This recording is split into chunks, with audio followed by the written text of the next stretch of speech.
નમસ્તે, ઋત્વિક ભીલા, પ્રદેશ સહમંત્રી, અખિલ ભારતીય વિદ્યાર્થી પરિષદ ગુજરાત.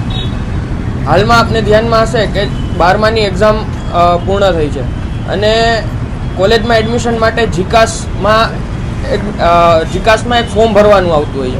તો જીકાસમાં આપને સૌને ધ્યાનમાં છે જેમ 3 વર્ષથી કન્ટિન્યુઅસ 3 વર્ષથી જે ત્રુટીઓ આવે છે, જે ખામીઓ છે, એ આપને સૌને ધ્યાનમાં જ છે કે વિદ્યાર્થીઓને ઘણી બધી મુશ્કેલી સહન કરવી પડે છે.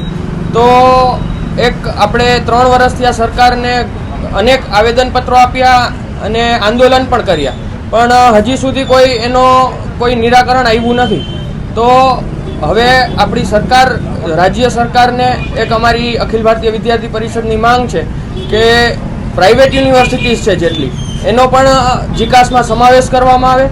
પછી જે 300 રૂપિયા ફી છે એ 300 રૂપિયા ફી ઘટાડી અથવા સાવ બંધ કરી દેવામાં આવે.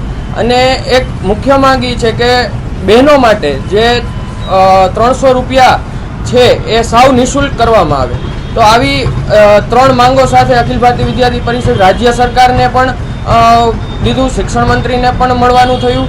એ બધાને મળી અને વાતચીત થઈ, પણ કોઈ નિરાકરણ આવ્યો નથી. તેથી આગામી સમયમાં જો આના ઉપર કોઈ ઠોસ નિર્ણય લેવામાં નહીં આવે તો અખિલ ભારતીય વિદ્યાર્થી પરિષદ ગુજરાત દ્વારા ઉગ્રમાં ઉગ્ર આંદોલન કરવામાં આવશે. કેટલા દિવસ આંદોલન કરવાનું? જ્યાં સુધી નિરાકરણ નહીં આવે ત્યાં સુધી આંદોલન સતત ગુજરાતમાં ચાલુ રહેશે અને એડમિશન ચાલુ થઈ જાય એની પહેલાં આ નિરાકરણ લેવામાં આવે એવી એક માંગ છે.